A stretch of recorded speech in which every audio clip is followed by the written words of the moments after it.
devant la nation le serment de servir la République démocratique du Congo pour un second mandat, j'ai soumis mon quinquennat au respect de 6 engagements fondamentaux devant notre peuple. Depuis, c'est à la lumière des 10 engagements que se conçoivent jour après jour les orientations majeures de l'action de l'État. C'est donc en toute solennité et pleinement conscient de cette continuité que je m'adresse à vous aujourd'hui pour dresser le bilan de l'année 2025. Cet exercice n'est pas une simple formalité institutionnelle pour moi. C'est un rendez-vous de vérité, de redevabilité et d'espérance. Vérité sur ce que nous avons traversé, vérité sur ce que nous avons accompli, vérité sur ce qui reste à accomplir. Redevabilité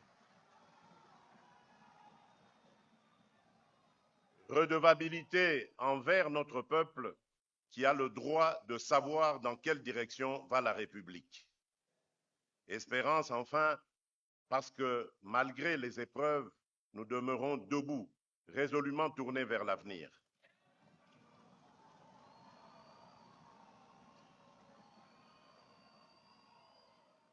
Mes très chers compatriotes, loin d'être une parenthèse dans notre histoire récente, l'année 2025 aura vu l'Est de notre pays plonger dans l'une des périodes les plus sombres de ces dernières décennies. Dès les premiers mois, la coalition AFC M23, bénéficiant du soutien direct de l'armée rwandaise, a déclenché une nouvelle offensive d'envergure, s'emparant notamment de Goma et de Bukavu et étendant son emprise de terreur sur de vastes portions des provinces du Nord et du Sud Kivu. Cette surenchère militaire s'inscrivait dans une logique bien connue, une entreprise organisée de prédation de nos ressources naturelles et de déstabilisation de nos institutions, qui s'est d'ailleurs accompagnée de violations graves et systématiques des droits humains, exécutions sommaires des civils innocents, violences sexuelles érigées en méthode de combat et déplacements forcés de communautés entières arrachées à leurs terres.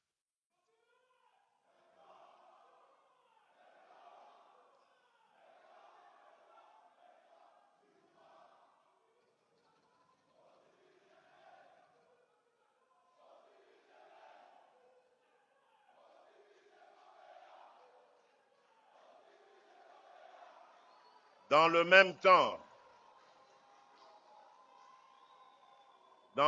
temps, d'autres groupes armés ont contribué de répandre la mort et la désolation, en particulier en Ituri, où nos compatriotes demeurent prisonniers d'un cycle de violence attisé par des milices locales et étrangères. Qu'on ne s'y trompe pas, nous ne sommes ni face à un simple conflit communautaire, ni devant une rébellion interne de plus. Il s'agit d'une guerre d'agression par procuration visant à contester notre souveraineté sur un espace hautement stratégique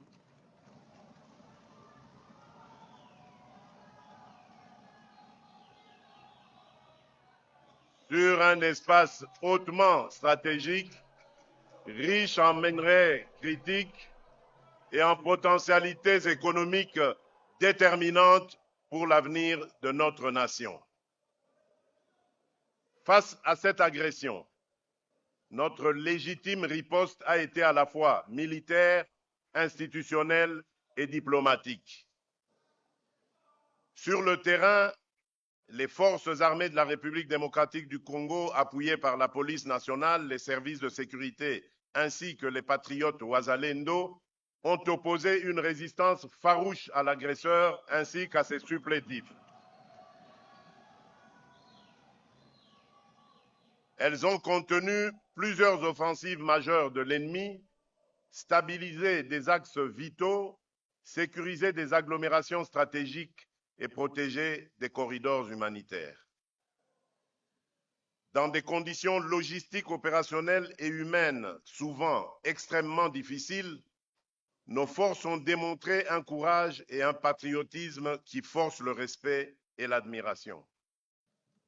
Permettez-moi, avant de poursuivre, de m'incliner avec vous devant la mémoire de toutes les victimes des conflits et des violences qui ont encore cette année endeuillé nos familles, particulièrement à l'est de la République.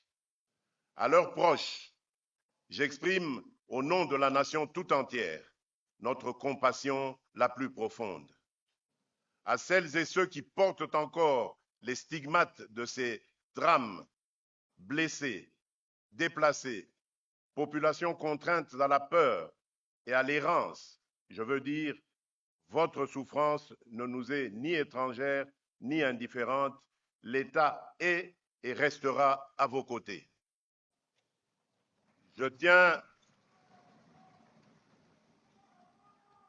tiens dans le même élan à saluer avec respect et reconnaissance nos forces de défense et de sécurité, ainsi que les patriotes Ouazalendo qui, au prix de sacrifices considérables, veillent sur nos frontières et protègent nos communautés. Par leur bravoure, ils incarnent au quotidien la résistance de notre peuple. La République leur est redevable et l'histoire retiendra leur nom et leur engagement.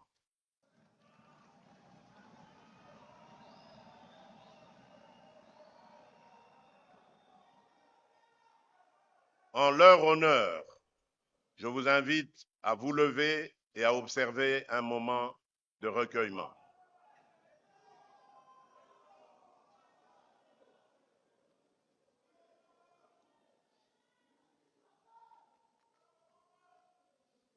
Je vous remercie.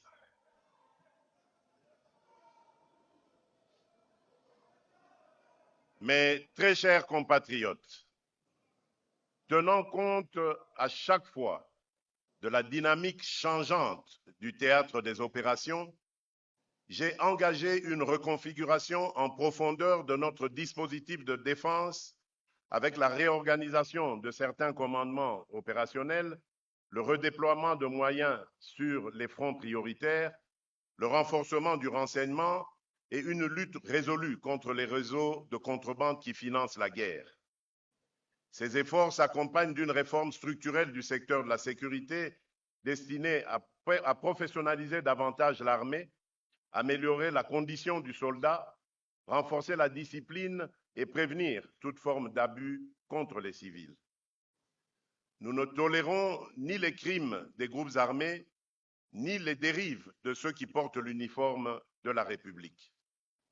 Sur le plan du partenariat international, l'année écoulée a marqué une transition majeure.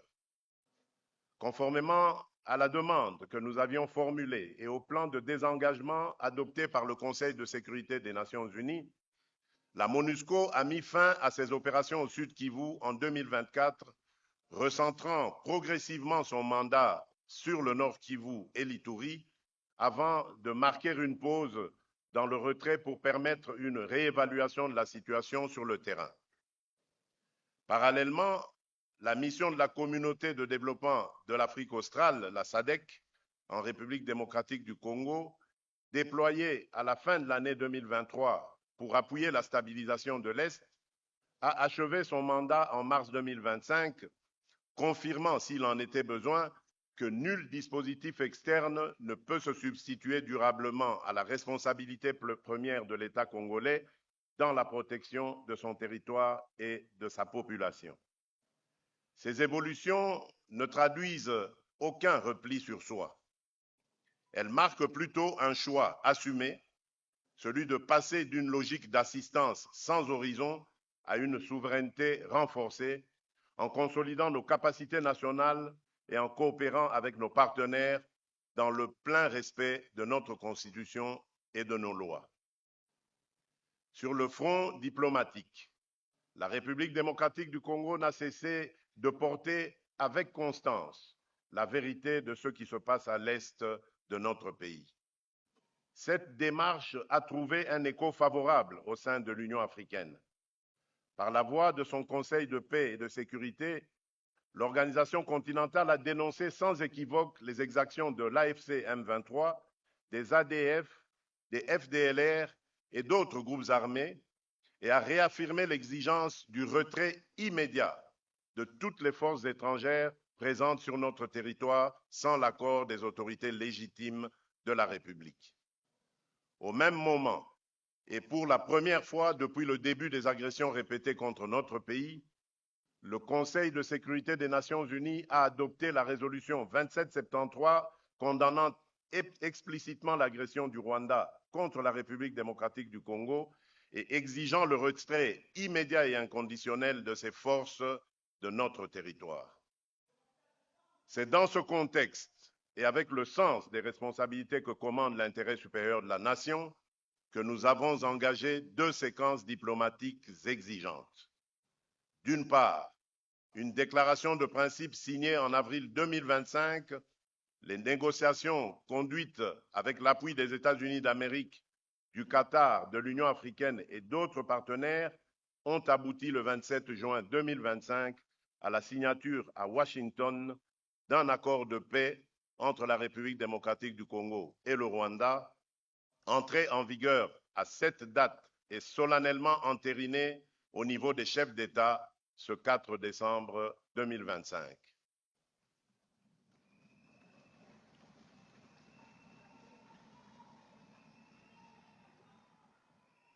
Adossé à la résolution 2773, cet accord entérine le retrait des troupes rwandaises de notre territoire, le démantèlement des groupes armés étrangers, y compris les FDLR, la mise en place d'un mécanisme conjoint de sécurité chargé de superviser l'exécution, ainsi qu'un cadre d'intégration économique régionale qui ne saurait être mis en application qu'à la condition sine qua non que la sécurité et la souveraineté de la République démocratique du Congo soient pleinement garanties.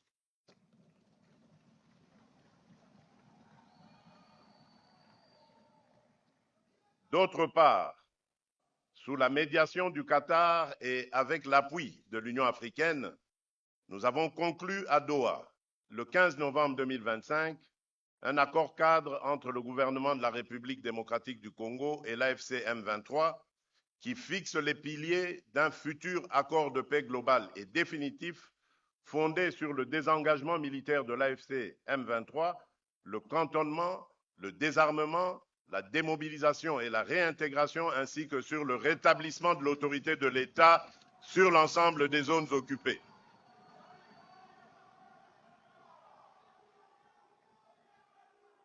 Permettez-moi d'être parfaitement clair. Ces accords ne consacrent aucune forme de partage de notre souveraineté.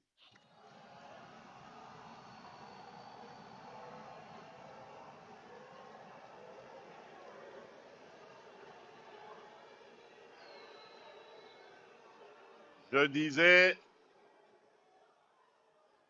permettez-moi d'être parfaitement clair, ces accords ne consacrent aucune forme de partage de notre souveraineté.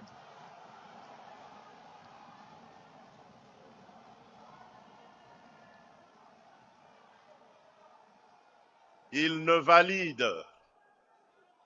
valident ni les prétentions territoriales de qui que ce soit, ni la mise sous tutelle de nos ressources.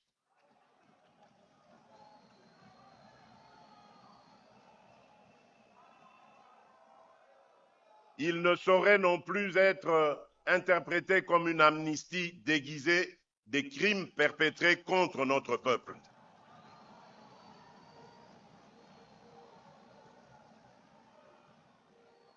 La justice suivra son cours avec rigueur, jusqu'au bout et sans complaisance, afin d'honorer la mémoire de celles et ceux injustement tombés du fait de cette agression.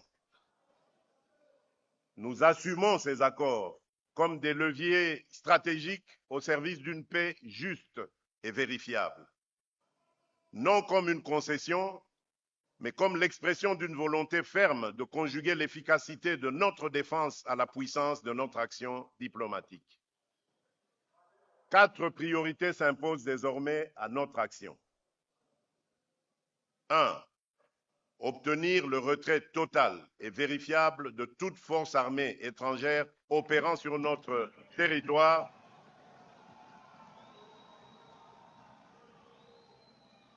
qu'elle soit officielle ou dissimulée derrière des groupes relais. 2. Couper les circuits financiers et logistiques de la violence en éradiquant l'exploitation illicite de l'or, du coltan, du cobalt et d'autres ressources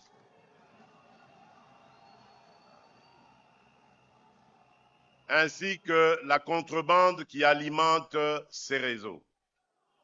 3. Assurer la protection effective des civils, en particulier des femmes et des enfants, et garantir l'accès humanitaire aux zones affectées.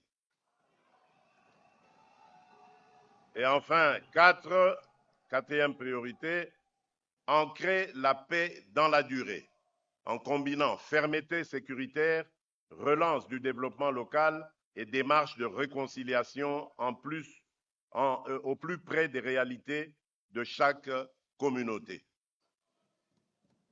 Malgré notre bonne foi et l'accord récemment entériné, force est de constater que le Rwanda viole déjà ses engagements. Au lendemain même de la signature des unités des forces de défense du Rwanda, ont conduit et appuyé des attaques à l'arme lourde tirées depuis la ville rwandaise de Bugarama, provoquant de lourds dégâts humains et matériels, notamment dans les localités de Kaziba, Katogota et Lubarika au sud Kivu, rompant ainsi le cessez-le-feu. D'ailleurs, ces faits s'inscrivent dans une réalité établie de longue date par les Nations Unies. En effet, le groupe d'experts sur la République démocratique du Congo, dans son rapport final du 23 juin 2025, puis réitéré au 19 septembre 2025, conclut que les RDF exercent la direction et le contrôle effectif des opérations de l'AFC M23, engageant ainsi la responsabilité de l'État rwandais. Fidèle à la parole donnée et aux mécanismes de vérification convenus avec nos partenaires, la République démocratique du Congo n'esquivera jamais sa responsabilité de protéger ses populations partout où elles sont menacées. Elle privilégiera la voie diplomatique, mais ne renonce ni à sa souveraineté ni à la sécurité de ses citoyens. Comme